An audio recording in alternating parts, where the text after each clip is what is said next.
Season 2, we are back again. Nice intro. You see my man with his Dartmouth hat. He's representing. Season 2. What up, Adam? Hey, what's happening? Love it. Fired up for season 2. I love the intro music. Get fired up when I hear it. Excited to be back with you. Appreciate you doing this with me. And yeah, can't wait to get going.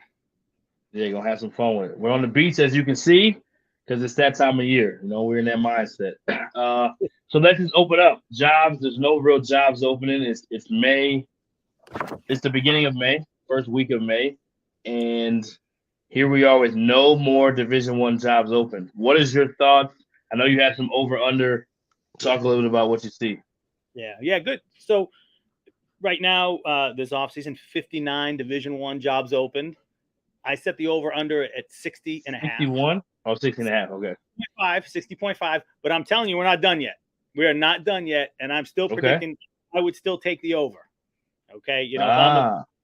Obviously I'm a betting man. I'm still taking the over. There's still some things out there that are going to shake down for one reason or another. But 59 right now, Coppin State hiring on Monday being the last one. So it's an interesting, and I think, as far as off seasons go, pretty much an average number right now. But I'm telling you, that 60 and a half, we'll still get over that. Yeah, there's usually some stuff that happens late, right? Every year, it seems like there's like a contract that ends in the summer, or maybe something comes up and something happens. Somebody retires out of the blue. So, do you have any projection, not on place, but what's a scenario that you can see that maybe something opens up? I definitely have one expiring contract coming that I think will be a done deal, which is crazy in this day and age to wait this long, with the portal and recruiting, all kinds of stuff going on. But there is an expiring contract coming, I think. And like you said, you never know in the summer what happens. A late retirement, something, kind of crazy happening. Maybe a guy jumping in the NBA, because I think there might be a couple in that boat. Okay. Well, I don't think it'll be a ton over that 60.5 number. It will be over that 60.5 number. So. Yeah, sometimes there's just the unfortunate things that happen too, right? Somebody makes a decision they should have made. All of a sudden, some stuff starts to shake. So you mentioned the portal in this time. What have you seen? Let's talk about a few things we see in hiring trends, how the game has changed. It's not the same as it was before the pandemic or even in the pandemic. Things are happening fast. No, you're right. And Brian, and I'm a lot older than you, man. So I I don't know, man. You look like a spring chicken right now. I don't know. Yeah, but I'm not. So I've been going to the Final Four for 20 plus years. And 20 years ago it was like at the Final Four, ADs were flying out to conduct interviews, and then after the Final Four, guys would come to campus, and now this process is so much quicker. Like you said, I mean, the pandemic really introduced like the Zoom culture to us, right? Yep. So between the Zoom culture, search firms vetting these guys really quickly, and then like you said, the portal, because you got to get a guy on board quickly. Like these things open and close so fast. Most of them, and there's still some kind of their time and drag their feet, and for various reasons. But for the most part, this hiring process has become so accelerated from where it was. I look at, from my point of view with Hoop Dirt, our busy time, really stretched out. And now we've got 2 weeks of like complete mayhem, because, a guy will get fired on Monday, and by Friday, you got the next guy in there, where a bunch of years ago, you fire a guy when the season ends after the conference tournament. Well, when you go through the process, you get to the Final Four, you start interviewing, and, a month, 6 weeks later, you got to hire. But that is no longer the case. Just so that it is amazing just how quickly some of these get done now. Yeah, I think the transfer portal is almost a representation of the coaches portal too, right? I mean, there's a lot of it's happening so fast. You mentioned it happening in the same week. I've seen that happen this offseason. I think we all have.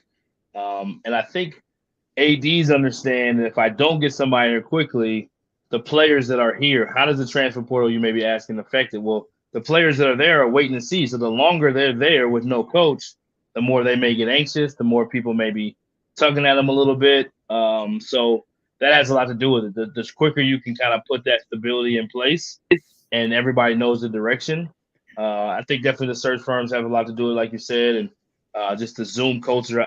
I've talked to several coaches. Their first time on campus was when they were on the getting the job. You know what I mean? They hadn't actually been on campus prior to that, and you don't get that same window of time. And you touched on something that we all have this association with the Final Four, is like that's where you go to get jobs, or that's where you go to get interviewed, or that's where you go to network. But it's not quite the same. Even this year, when the Final Four happened, a lot of jobs had already been filled, even at that time. So definitely to be in May and already be done. Now the assistant coaching cycle will kind of have this trickle down effect because different assistants will get pulled from different places. That cycle will continue. What have you noticed at the non-D1 level? Is it the same there? Do things stretch out longer there because maybe they don't have the same resources? How does that look? Yeah, I think it's a little different where the searches aren't so quick at that level. Yep. So they definitely stretch out. At the Division II and Division III level, there's a bunch of open jobs. These jobs will continue to open though over the next, month. We'll see, we'll still see Division IIs and Division IIIs open. Because it is. I mean, it's just a different level. You're not really dealing with the portal as much, especially at the Division III level.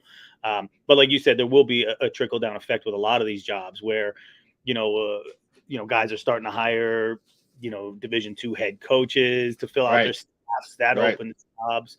I think there's still a lot of movement at those lower levels. But like you said, the Final Four has definitely changed, as far as the hiring process goes. But I still firmly believe the Final Four is such a great networking spot. I don't like when guys will tell me like, oh, I'm going to the Final Four to find a job. You're not going to the Final Four to find a job because no one's just going to see you and want to. But you know what? You might be going to the Final Four to maybe get a job 5 years down the road because the guy you're going to hang out with and meet there, you could really make a connection with. And I think that's really important that, I talk to young guys a lot, like, don't lose your focus. Like, go to the Final Four and like, don't go nuts. Don't go out every night, do your thing. But like, be a person who people are going to remember and you can make some connections with, and don't think you're going to fly to Houston and come away with, I'm going to come away with an ops job. Yeah. Maybe in a few years you will make some connections. And it's an interesting thing.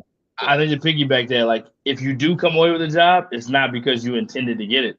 It's usually the organic ones. I was hanging out in this group. I didn't know this guy.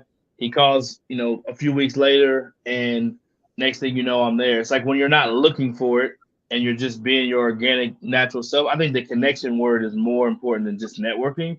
Sometimes we associate networking. We think we just got to go pass out our card or go meet these people. And it's like, I just hang out and just be around good people and introduce yourself, represent yourself the right way, and genuinely connect with people. And then that usually helps familiarity because everybody's not competing or looking for a player. It's an easy environment to actually connect more. So I think definitely the Final Four still has enormous value. From a head coaching standpoint, it's not the same as it used to be. From an assistant and support role, equally as important because you can still go down there and either meet somebody, like you said, further down the road or upcoming. Let's talk about a couple of trends you've seen the last few years that you like or that you just notice that's different in hiring. One I'll kind of present to you is the idea of a higher level assistant no longer has to go low major and work his way up as a head coach. We saw Tommy Lloyd, Jerome Tang be top assistants in some of the top programs, then get hired at the high major level, and both of them have had enormous success doing it. So what other trends do you see, and what do you think about that particular trend? Yeah, no, I think you're right. I think that's a great trend, and I'm glad that Jerome Tang really had the success that he had this year. It was great to see. I mean, obviously a basketball lifer put in his time, and was able to get a really good job out of it, like you said, without having to go to a lower level. Another thing that I've seen, and a bunch of schools have done it, even this year, but taking the chance and hiring a Division II head coach to coach a Division I program, and obviously no better example than Tobin Anderson, who came from Division II St. Thomas Aquinas. Last year went to FDU and obviously, had a pretty good season at FDU. Obviously, they didn't win the NEC championship, but Merrimack wasn't eligible. So 17 seed, baby, let's go. Right. And they wind up in the NCAA tournament, second ever 16 to beat a 1. I mean, it's crazy. Yep. But again, you hire a Division II coach who just goes into the NCAA tournament as a 16 and beats a 1, and then parlays that into a really good gig. So, I think, that's definitely been a trend with some other guys doing it. And, I'll say one thing, and I know a lot of people have their opinion on search firms, and there's a lot of them out there now, and a lot of the search firms, are doing a really good job. But I think, like a Jerome Tang or a Tobin Anderson, search firms have really prepared athletic directors to make quality hires like that. It's no longer in a committee, right? Just bouncing ideas off each other. Now you have a kind of third party who really knows the landscape. So if a search firm comes in and says, presents like a Jerome Tang or a Tobin Anderson or someone similar, I think that carries a lot of weight, and I think that's been a big difference. Yeah, I think people are hiring people that know how to win. It has a lot to do with it, and have high level responsibility in winning programs. The best way to predict future success is an indicator from past success. So definitely you hit the nail on the head. And obviously Jerome Tang, we've mentioned, was Naismith Coach of the Year, coached his team to an Elite Eight, Big 12 Coach of the Year. Enormous season he's had, and has done a good job in the recruiting already in this offseason. So we shout out to him. He's a friend of the program. Yeah, please. Shout out.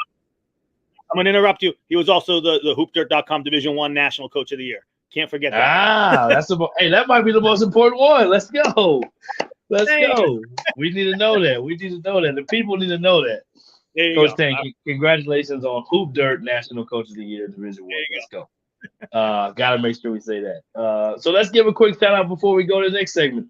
Who are the other Hoop Dirt Coaches of the Year at their respective levels? Because one of them we're about to jump into, I think I can jump in, was Rick Cabrera the Junior College Coach of the Year? Am I correct on that, or am I incorrect? You are correct, and that's you want to jump in there because he was our Junior College Coach of the Year. Yeah, I was actually going to say him later when we go to some of the hires. So we'll go hires first, and then we'll circle back to the Hoop Dirt Coaches of the Year. So my 4 hires that I was really excited about this offseason, that I just like what they did. Naturally, I have we just talked about Rick Cabrera, had an outstanding season at Tallahassee. Did a really good job, not only in the regular season and one of the best conferences in junior college basketball. Cool thing for him, got to coach several games on ESPN Plus, which I love that they brought that platform to junior college.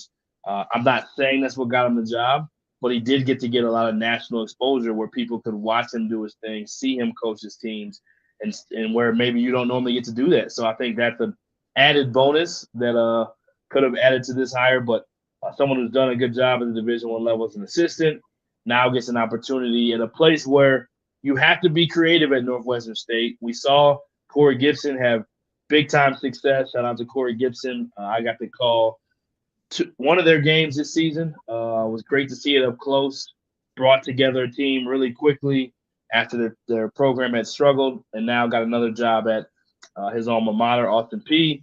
So I like the Rick Cabrera hire a lot, because what's happening now with the portal, you talked about Division II, it's similar in junior college where they're used to putting together a quick roster every year, putting together a roster where you may even have to fill an entire team, which one person you're going to talk about has to do that this year at the Division I level.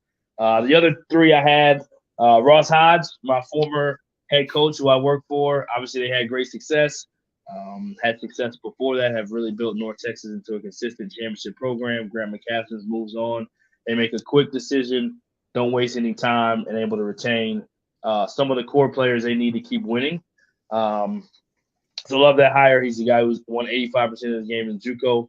Mark Madsen, I wonder a little bit. We all wonder this, so I'm going to say it out loud. I wonder if Stanford's kicking themselves. You never want to fire anybody. You never want to root for anybody to get fired. But they were in a position where people were expecting that job to open. Again, we don't want to wish that on anybody. Glad that the Stanford staff still has their jobs, and I believe they'll do well there. But as a Stanford grad, they now have to coach against him. He's now at Cal. So great hire, high academic background as a player, did more at a place that is really hard to normally win at in UVU. and did it. Won 2 championships in his time there, and was in the NIT Final Four. So I love that hire. I think Cal is a place that if you have the right person, you can definitely get it going there. And they've already done a good job of recruiting. They got Fardass to come back, Fardass Amac, who played for him at UVU. So they're on their way in recruiting, like his staff he hired as well. And then Micah Shrewsbury, I like that hire. I think he did more with less at Penn State. And Penn State's a difficult job in the Big Ten. So to be able to get another high academic job with more resources, more tradition in a high-profile league, I think that was also a great hire. And shout out to your Celtics guy, Mr. Brad Stevens. He's had a good offseason with guys getting hired. We'll talk a little bit more at the end of the show. But who is your 4 that you'd like to point out that you liked? Yeah, I got four that I really like. My first one is Amir Abdur-Rahim at South Florida. Yep. I think the job that he did, at Kennesaw State was amazing. Spent 4 years there and really, built a program. It was not a quick fix at Kennesaw by any means, and it's a tough place. But won one game to start it all. Exactly. So. And that's what I say. The stat that I love about Amir Abdur-Rahim, right? Year 1 goes 1-28. Year 2, 5-19. Get a little better, right? Year 3, 13-18, getting better. Last year, 26-9, you win the A-Sun. He really did a good job of building a program. And I think that's important, in a place like South Florida. South Florida's 14-18 last year, 7-11 in the league. You need a guy like that to come in and really build. You can just tell he has that connectivity. I think he captured the hearts of a lot of people during the tournament with the way he coached his team, the way he was in interviews. Just has an it factor and a genuine charismatic nature and ability to connect to his guys. I think goes a long way. Yeah, absolutely. Another one obviously is Grant McCasland. You mentioned him briefly. Grant McCasland at Texas, really good, really strong hire there. He knows the league. He was an assistant at Baylor. Yep. He's done nothing but win. Won the NIT at North Texas. He spent a little time at Arkansas State, D2 Midwestern State, was a JUCO head coach. So he knows everyone. Won a national championship as a JUCO head coach. That's right. He did hire Brian Burton once at Abilene Christian too. Just for the record, nobody even knows he worked at Abilene Christian. We were together for like 2 months. Yeah. But I'm a part of the tree, so shout out to Grant. Well, here's one of the things I love to, me, I love stats, I love numbers, I love records. So when he was at Midland, though, he went 143-32. Like, are you kidding me? You said earlier, programs want to hire guys that can win. Well, 143-32, I don't care what level you're at, and that's a high level of junior college. But no question, games, man. So I think that's a great hire for Texas Tech. And real quick, shout out on that.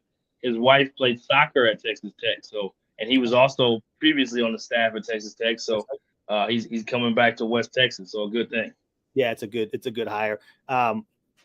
Obviously, I like Jason Hooten at New Mexico State. I think it's a great hire. You kind of, for lack of a better term, you need an adult in the room there. You need someone to clean up that mess. I mean, it was a mess.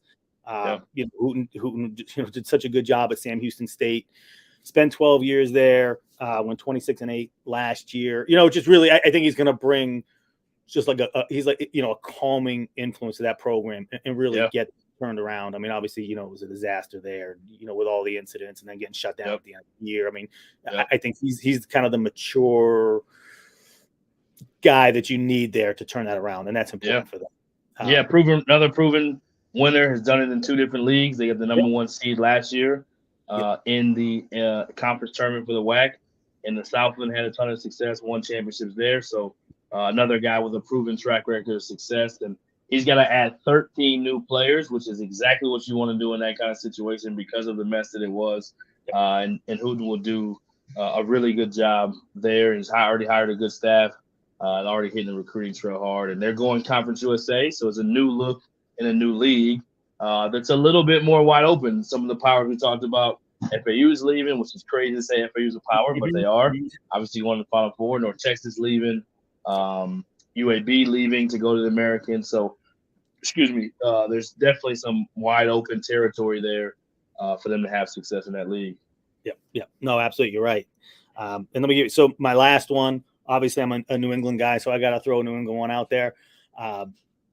I really love the hire that Holy Cross made. Holy Cross has really struggled lately. And again, I have a soft spot for Holy Cross. I spent some time there as an assistant coach. Yep. It's a really good place. A lot of tradition. I heard they have a new facility too. I heard it's pretty high level. They've got a great practice facility, brand new practice facility. It's great. But they hired Dave Paulson. Paulson's former head coach of George Mason, former head coach of Bucknell. Coach, again, it's about winning, right? Won a Division III national championship when he was a head coach at Williams.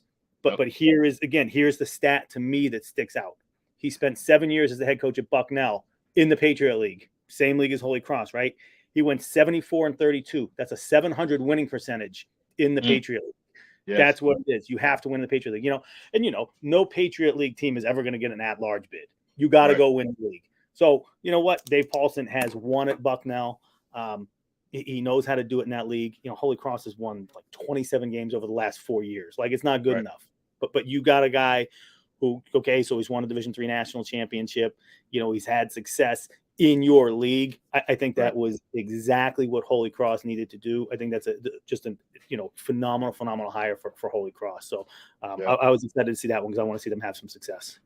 Yeah, I love it. Give a little East Coast shout out. Let's go to our Hoop Dirt Coaches of the Year. We talked about two of them. Now one of them is a Division I coach, was JUCO.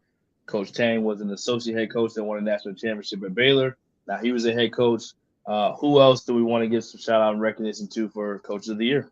Well, how about our NAIA Coach of the Year was Chris Wright from Langston.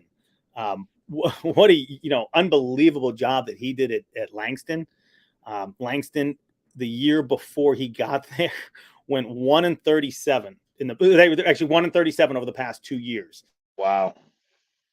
1-3 record. Like, are you kidding me? So that, unbelievable job by Chris Wright at Langston.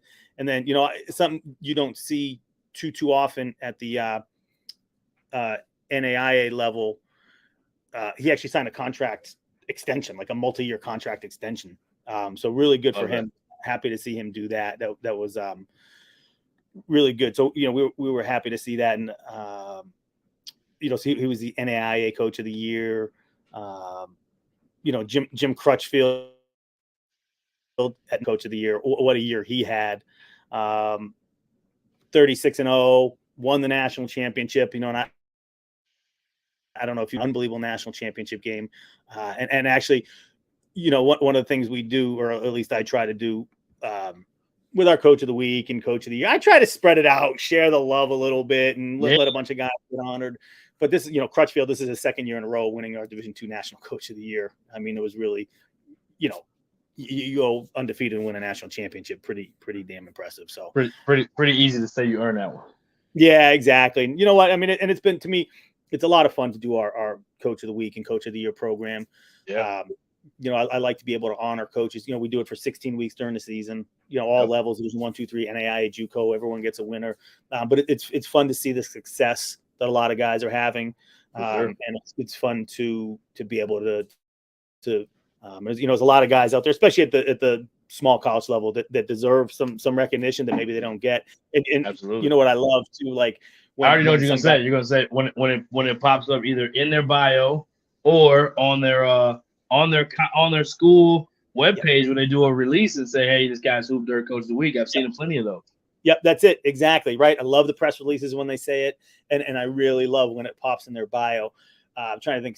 Someone just got hired recently, and it's in their press release. They just got hired, and it's boom, boom, boom. And in 2018, he was the week 4 Coach of the Week. That's the stuff I love seeing. So I do want I hope people take it seriously, because we do put a lot of time into it, or I put a lot of time into it. And, I want to make sure we're selecting quality guys. And it does, I want it to mean a lot, because we're trying to honor guys who have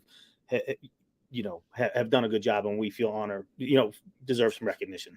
Absolutely. And it's hard to get recognition. And sometimes when you're off the radar, it's hard to kind of get on the radar. And as we've talked about, as you mentioned, I mean, we got one guy that's Hoop Dirt Coach of the Year and gets a Division I job. And I'm not saying it's because of that, but it's great when you can be able to get those recognitions along the way, because now as the game is changing even more, it does factor into a lot of different things. And a couple Hoop Dirt Coaches of the Week, I don't think either one of them got Coach of the Year, but in in Texas that I can think of the first few times I saw, or some of the first times I really saw it was Johnny Estelle got it once. He's now an assistant Division One at North Texas.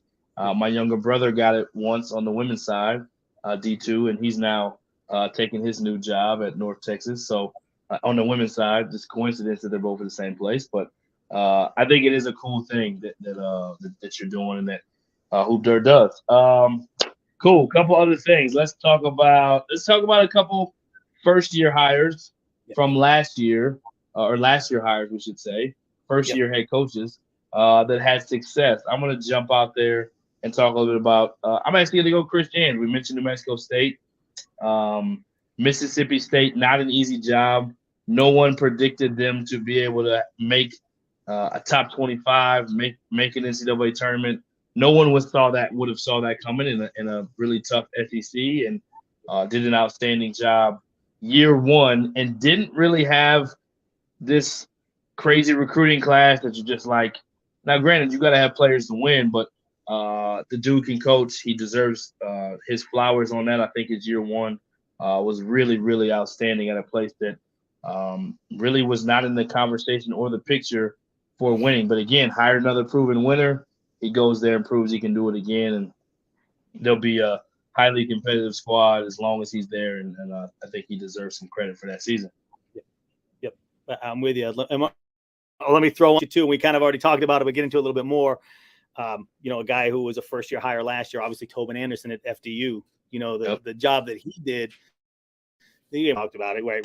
We know what he did, but but then what it did for him, to go and beat Purdue and get all the national attention that he did, and then parlays it into the Iona job, which is a really, really good job. And Tobin's a great guy. I've known him for a long time. Basketball lifer. Obviously, like we all are. But what he parlayed FDU into. You talk about salary wise. You're making 5-6 times at least what you were making. Right. It's just an unbelievable job that he did at FDU. Not only to elevate that program and get that program the national attention that it got, but to get him something that is, it's life-changing, what he got. So I think that was an unbelievable first-year hire for FDU last year. Yeah, and then to be able to, one of the best parts of the tournament, not only did the 16 beat the 1, but they won the play-in game. And after the play-in game, he didn't know the cameras were in there, but he said, we're gonna beat them. You know what I mean? They don't want to match up with us. And he was right. He called it, and just did such a great job in his interviews. And just one of the best parts about the tournament. They were one of the stories of the tournament. Last year it was St. Peter's, also another small college that led to their coach getting another job. Quick shout out to FAU and San Diego State for being quote unquote mid majors, not in Power 5 conferences, making it to there. I'll say one thing about San Diego State. Coach Dutcher, been there, built the program from scratch, was obviously a part of Michigan, didn't get a chance to maybe cut down some nets that they probably deserved to with Steve Fisher. But not only did they build it, but they had a team in the pandemic year that probably is the best team they've had at San Diego State.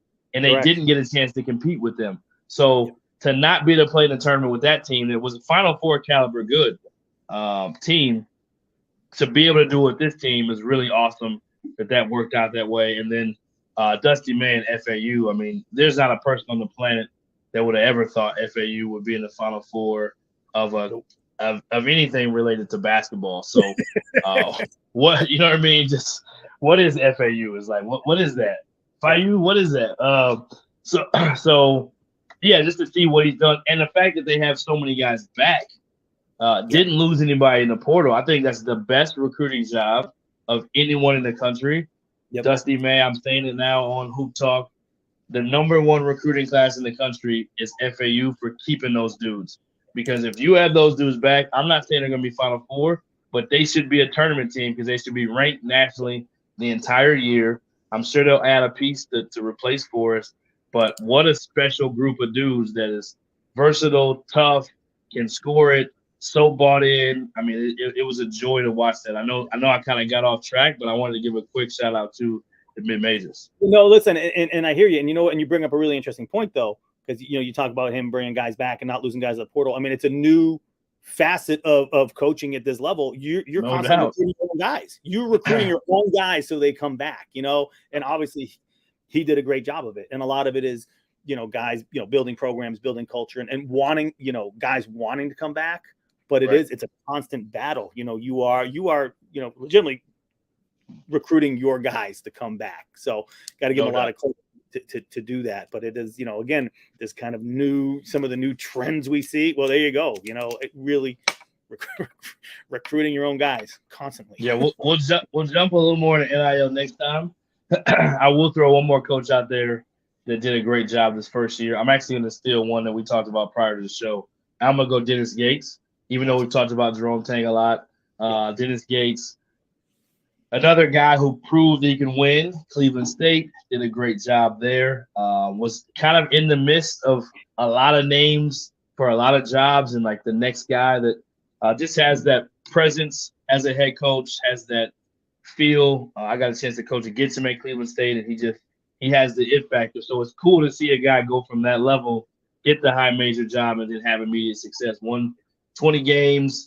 11 SEC games, and was able to make it to the NCAA tournament, make a little bit of a run. And I think Missouri is going to be a legitimate program. He's going to be one of the faces that you see in college basketball that will be a face going forward, in my opinion. The Jerome Tangs, the Dennis Gates, they will be a part of that next generation as a lot of these older guys are retiring that understand NIL, that understand the transfer portal, that understand social media, that understand how to not only talk the talk, but walk the walk. And I think those guys are really good, high character dudes that are going to continue to kind of carry the torch going forward in their first year as high major coaches. Yeah, no, I definitely agree. And I think you just said it, but I think one of the most important things, and I think one of the things that these guys, Coach Gates and Coach Tang do really well, is they embrace social media. Mm-hmm. And I think that's huge. You're out there, you're selling it, you're selling your program. I mean, How many times during the tournament did we see Coach Tang in the locker room doing it? I see you there. Let's go.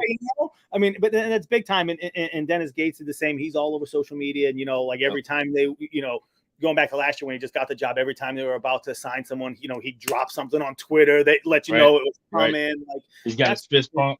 Yeah, right. But like guys got to embrace that. And I think they've done, obviously, you got to win, right? That's the name of the game. You got to win, but you have to do these other things to stay relevant and let guys know you're out there. And like you said, I mean, these are two guys that will, going forward are the faces of college basketball, and two pretty important faces of college basketball. And, they're doing it the right way and winning games and at the end of the day, bringing a lot of attention to their programs. And that's what it's all about.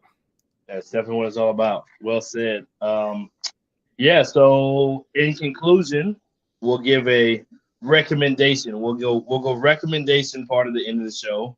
Okay. We'll give you a range. It can be food, it can be a show, it can be a place that you've been. We'll let you have the mic first because you're way better at this. I like it. And I'll see if I can come up with something too. All right, this is cool, right? Hoop Talk Season 2. I like it. We'll wrap the shows with a recommendation. Here's what I got, Coach Burton. Let's go. So a few months ago, I binged watched Breaking Bad, right? Okay. Maybe I was a little late on it. I know it's a little older, so I binged watched it. Good decision, though. Good decision. Right. But let me tell you this. The prequel to Breaking Bad, Better Call Saul, I don't know if anybody's seen it yet. It's still going like through 3 seasons of it. I think they got a new season of this. I think they got a new season. I'm trying to catch up. I'm only on season 3. Better Call Saul could be one of my favorite TV shows of all time. You got you still got the Mexican drug cartel thing, but you got the Saul Goodman kind of, quirky Jimmy McGill stuff. Like, I'm with it. Really, really good show. Very addictive. So I've been watching it for a couple weeks. I'm almost done with season 3, trying to catch up hard here to season 6. But my recommendation, if you have not seen Better Call, it's a hard one though, because you really kind of have to see Breaking Bad first. Because there's a lot of guys that show up. Yeah. That's kind of what I love about it. We're like, whoa, he died like 10 years ago in Breaking Bad, but whoa, this is how it started for him. So to me, like those guys show up and it's like, oh, I love this. So there's my TV recommendation, Better Call Saul. If you haven't seen it, see it. If you've seen Breaking Bad, you got to watch it. If you haven't seen Breaking Bad, you probably got to watch Breaking Bad first. But that is my recommendation for this episode. That's a good one. What do you got? That's a good one. I actually love Breaking Bad. I have watched Better Call Saul. Yeah. I haven't watched it all the way through. We probably got stopped at one point and never revisited. We actually just talked about it recently, but a fun one. I like that one. Man, what do I got? So I've thought about going TV show. I thought about going food. I may randomly throw out a podcast, even though most people already watch it. I just get entertained by it. So I'm gonna go with the Pivot podcast. I'm having fun with it. The Pivot is it's hosted by Ryan Clark, Fred Taylor, who's in the NFL or Hall of Fame running back for the Jaguars. Right. And gosh, I'm drawing a blank on the other one's name. He played for the Dolphins. Channing Crowder, maybe? Yeah. So anyway, they've had a ton of guests on there. I mean, from Shaq, Jason Hart, or Kevin Hart, Inky Johnson, you name it. They have NFL guys on there, but they have some real conversations. They get you the other side, but they also have some funny content on there. So I got to throw out a podcast. So while you're going either on the road in June or maybe having some downtime, it's entertaining enough, but you also kind of get a little bit of enlightenment, some behind the scenes stories. So I'm gonna go with the Pivot. I like that. I'm gonna have to check it out. And you didn't even know about that one. You were kind of surprised I said that. So I'm gonna check it out. And point of interest for anybody that cares, Fred Taylor was the kind of workhorse for my fantasy team about 15 years ago. Oh wow! Okay, like 3 or 4 years in a row, and he won me a lot of money. So shout out to him. Shout out to him. He's a bad boy. He was a bad boy in the video game too. He was a bad boy. Yep. All right, we got to talk one last thing. NBA playoffs. Talk about the Celtics. Joel Embiid finally got the MVP. The Celtics are playing against them. And then I'll go Western Conference. So you go that side first. All right, we'll go Celtics real quick. I mean, Joel Embiid, won the MVP. I think very deservedly so. I mean, in my mind, he's the best player in basketball. Very, very disappointed the Celtics could not beat Philly in Game 1 at home without Embiid. But really, really hard to beat Philly when Harden plays like that. I mean, Harden was unconscious. I mean, some of the late in the game, and then the 3 he hit when they switched, and he had the matchup with Horford at the end was absurd. Boston's in a lot of trouble tonight if they do not beat Philly at in Boston. So big game for the Celtics. So as a Boston fan, you got to be saying they're going to win, right? As a Boston fan, I'm saying I really hope they win.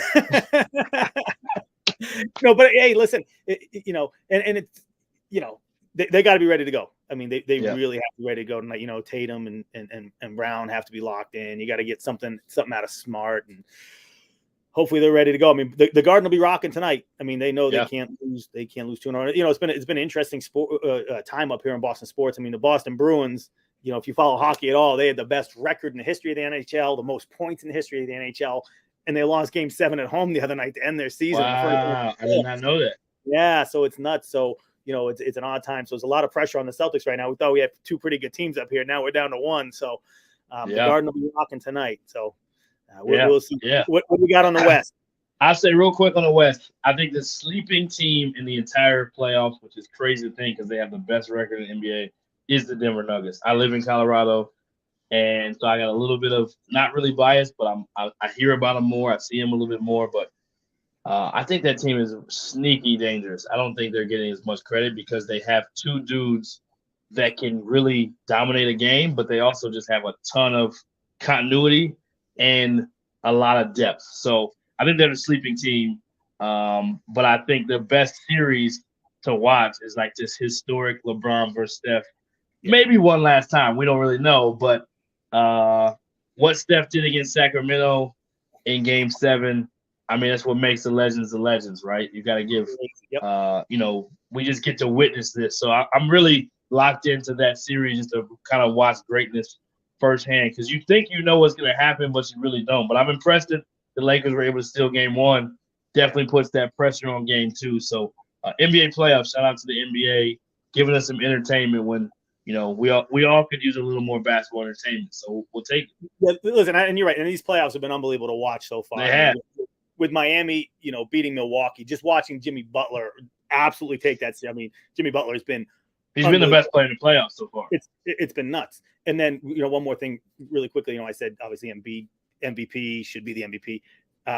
Jokic may have an argument there a little bit. He had a pretty darn good year too. So shout out to him. He had a great year. But yeah, these playoffs have been so much fun to watch so far. So hopefully they remain entertaining. Yeah, no doubt, no doubt. So we'll be back next week. Thanks for tuning in, and Hoop Talk.